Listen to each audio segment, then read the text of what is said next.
Alunos e alunas do terceiro ano do ensino médio, sejam bem-vindos à aula de História. Hoje, 16 de setembro de 2020, irei fazer a correção da atividade número 1 do terceiro ciclo, que tem como tema o regime militar. Quero que você, neste momento, pegue o seu material de estudo para que faça as devidas anotações e, assim, facilitará você no desenvolvimento de nossas atividades e avaliações. Se você tiver alguma dúvida, pode entrar em contato comigo através do meu WhatsApp, que está disponível no grupo de estudo de vocês. Bom, antes de iniciarmos aqui a correção de nossas atividades, eu quero falar para vocês, resumidamente, o processo aí que deu origem à ditadura militar aqui no Brasil.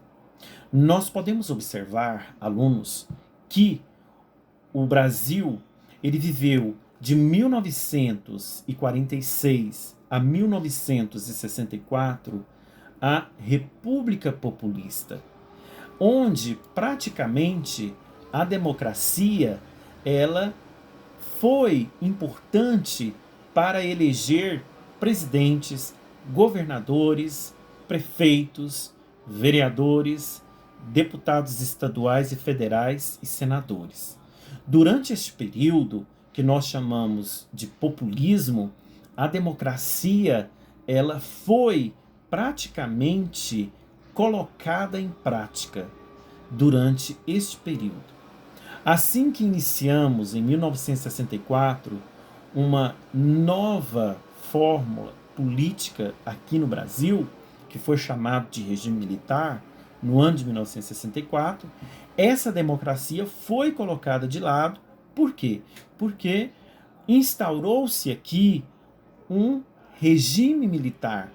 Houve aí o conhecido golpe de 64, onde o último governo populista, que foi o João Goulart, o Jango, ele foi deposto por causa que ele tinha, segundo aí informações da época, ele tinha ligações com o comunismo e os militares não queriam que o comunismo se instaurasse aqui na República.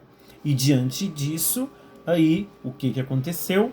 Foi dado um golpe em 1964, onde foi deposto o presidente João Goulart e colocado então o primeiro presidente da República do governo militar, o Castelo Branco. E de aí em diante, até 1985, o Brasil viveu 21 anos de regime militar, correto? Se você quiser mais informações a respeito deste período importante para o Brasil, é só acessar a minha última videoaula, que você estará sabendo a respeito de todo o processo da ditadura militar que foi instaurada aqui no Brasil a partir de 1964, correto? Vamos então à nossa primeira questão. E a primeira questão, ela diz o seguinte: quando e como iniciou a ditadura militar no Brasil? Bom, eu coloquei um texto para vocês que iria facilitar o desenvolver dessa atividade.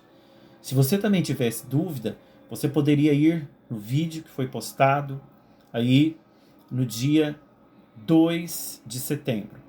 É importante que você participe vendo videoaulas, vendo os textos que o professor posta, como foi o caso dessa atividade, para que nós possamos, inclusive, aprender mais sobre o regime militar aqui no Brasil.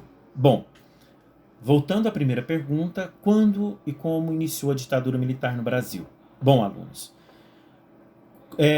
iniciou o regime militar no Brasil no dia 31 de março de 1964, por meio de um golpe militar que tirou o presidente João Goulart do poder, que foi o que eu expliquei para vocês anteriormente, correto? E assim foi instaurado esse regime aqui no Brasil. Número 2.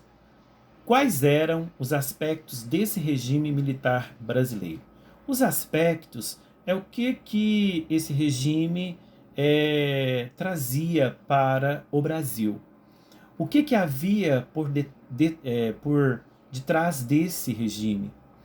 O que? A falta de democracia, a censura, a omissão de direitos constitucionais, perseguição política e repressão aos que eram contra o regime.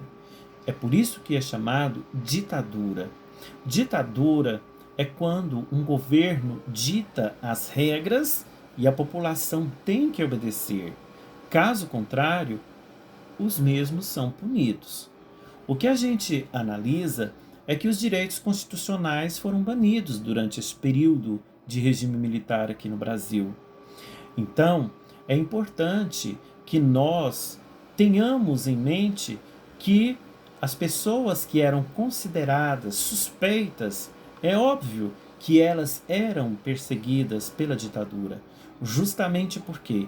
Porque eles queriam, os militares, estavam implantando um regime para moralizar a nossa nação.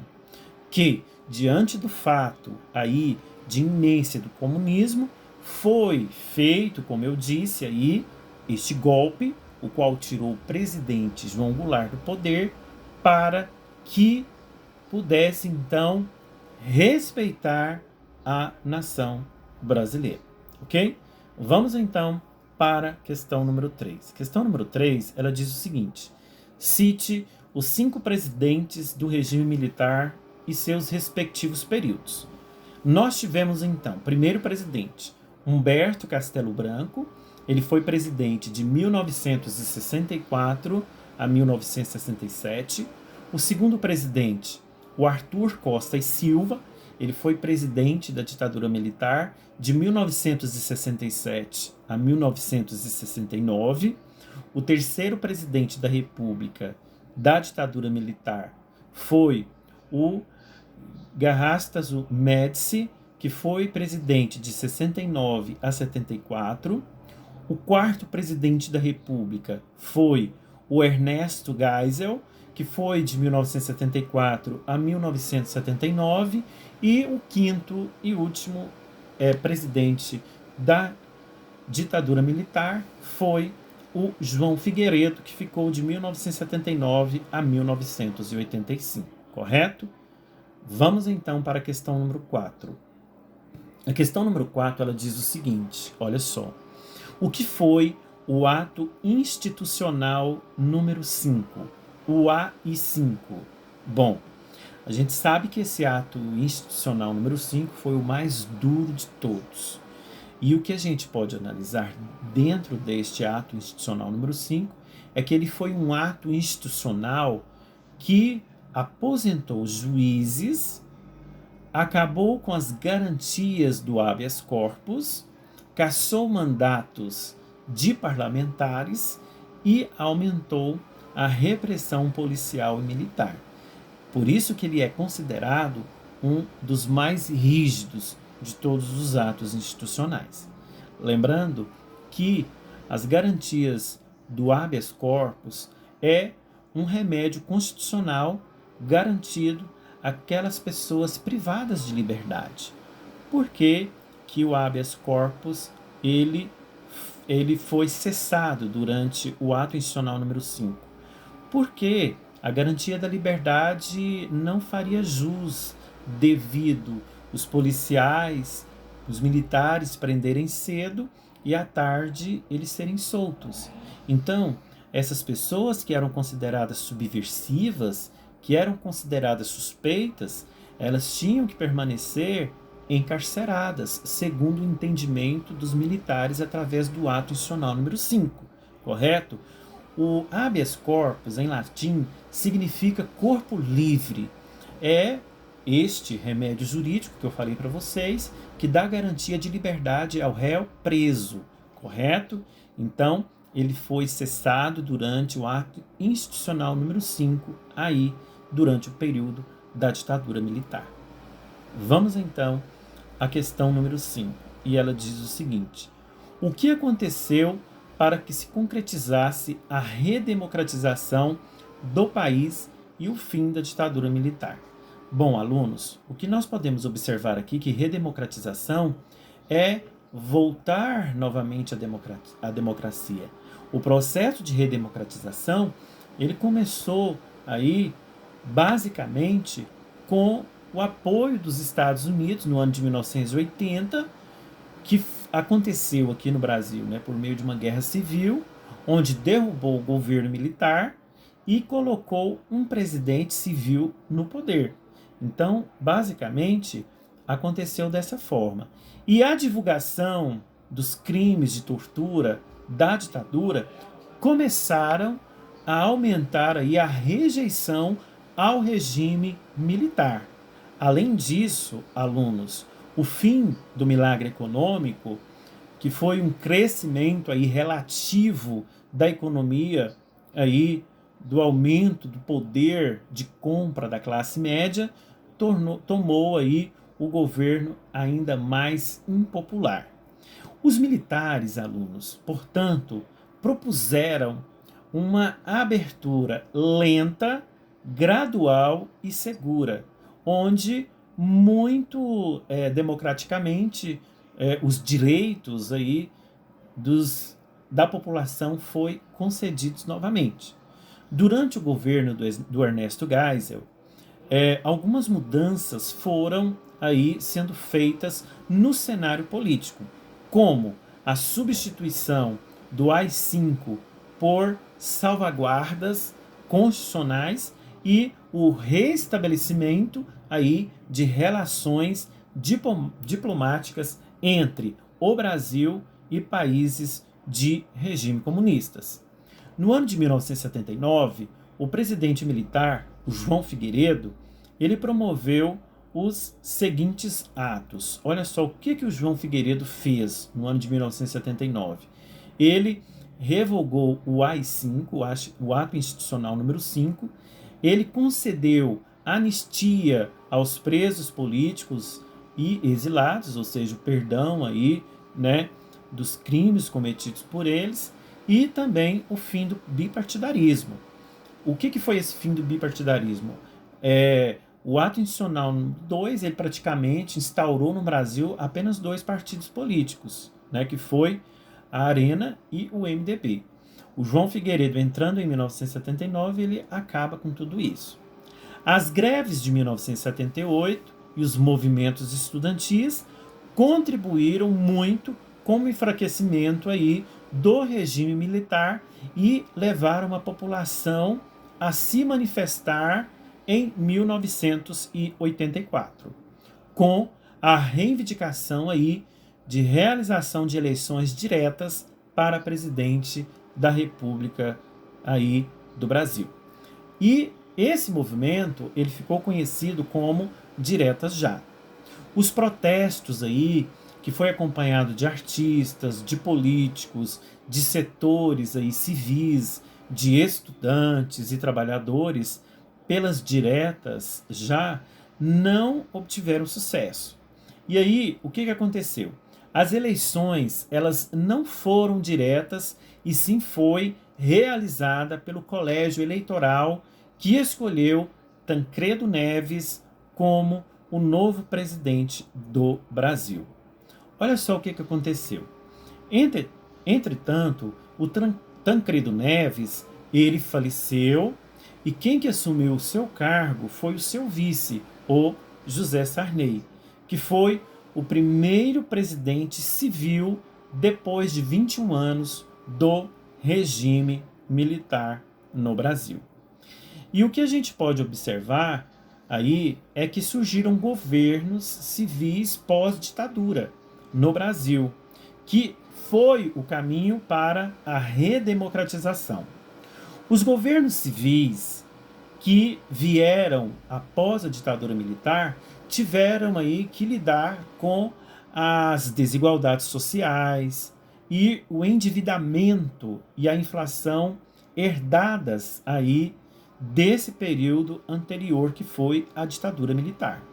A nova fase política no país foi marcada por inúmeras tentativas aí de ajustes e pela inserção aí do país na lógica da globalização e do neoliberalismo. Os presidentes civis, alunos, eleitos pela população após a ditadura militar e após também aí o mandato do José Sarney como o primeiro presidente civil do Brasil após a ditadura militar foram o Fernando Collor de Mello, que ficou no poder em 1990 a 1992, quando foi tirado através de um impeachment. Em seu lugar foi assumido aí, né, o cargo de presidente do Brasil, assumiu o seu vice, o Itamar Franco, que ficou de 1992 a 1994. Após, houve aí nova eleição e o Fernando Henrique Cardoso ficou no poder como presidente do Brasil de 1995 a 2002. Logo em seguida, o Luiz Inácio Lula da Silva, o Lula, ele ficou no poder de 2003 a 2010. Logo em seguida, foi passado o cargo de presidente do Brasil para Dilma Rousseff, que ficou de 2011 a 2016, onde ela foi também tirada do poder através de um impeachment. E no seu lugar assumiu o seu vice, o Michel Temer, que ficou de 2016 a 2018. E o atual presidente, Jair Messias Bolsonaro, que tomou posse no ano de 2019 e é o nosso atual presidente da República. Essa é a história da redemocratização do país, correto? Vamos então à nossa questão número 6, e ela diz o seguinte: o movimento pelas diretas já, 1984, que levou milhões de brasileiros às ruas, reivindicava o quê? O que esse movimento das diretas já reivindicava? Se você marcou a alternativa E, você acertou. Reivindicava o fim da ditadura militar por meio aí de eleições para presidente da República ainda naquele ano, correto? Então as diretas já reivindicava o fim da ditadura militar e eleições diretas para presidente da República. Vamos então à questão número 7. Olha só. O movimento de 31 de março de 1964 tinha sido lançado aparentemente para livrar o país da corrupção e do comunismo e para restaurar a democracia. Mas o novo regime começou a mudar as instituições do país através de decretos chamados de atos institucionais, AIs. Eles eram justificados como decorrência do exercício do poder constituinte, inerente a todas as revoluções. Com base no texto, assinale a alternativa correta. Se você, aluno, marcou a letra A, você acertou. O ato institucional número 5 foi um instrumento que mais contribuiu para que o regime militar seguisse o curso de uma ditadura. A partir da sua instituição, vários atos de repressão passaram a fazer parte dos métodos utilizados pelo governo. Letra A, alternativa correta. Inclusive, a gente já comentou sobre o ato institucional número 5. Vamos então à questão número 8. Ela diz o seguinte: o ano de 1968 foi crucial. O movimento estudantil se espalhou por todo o país, sofrendo violenta repressão do governo. Diante das pressões da sociedade, o governo militar reagiu decretando que, se você marcou a letra B, você acertou. O governo então decretou o ato institucional número 5, que conferia ao presidente Costa e Silva poderes totais para reprimir as oposições, aqueles que eram contrários à ditadura militar. Vamos então à questão número 9. Olha só. Não só disse que a revolução foi, mas que é e continuará. Assim, o seu poder constituinte não se exauriu, tanto e ele próprio, do processo revolucionário que tem de ser dinâmico para atingir os seus objetivos. Acentuou-se, por isso, no esquema daqueles conceitos, traduzido uma realidade incontestável de direito público, o poder inconstitucionalizante, do que a revolução é dotada para fazer vingar os princípios em nome dos quais a nação se levantou contra a situação anterior. O trecho acima foi retirado de um dos atos institucionais promulgados durante a ditadura civil-militar. Algumas das características do ato institucional que tem por preâmbulo o trecho acima foram a extinção dos partidos políticos existentes na época e a submissão do poder judiciário ao poder executivo. Qual que foi esse ato institucional? Se você marcou a letra D, A e 2, você acertou, ok?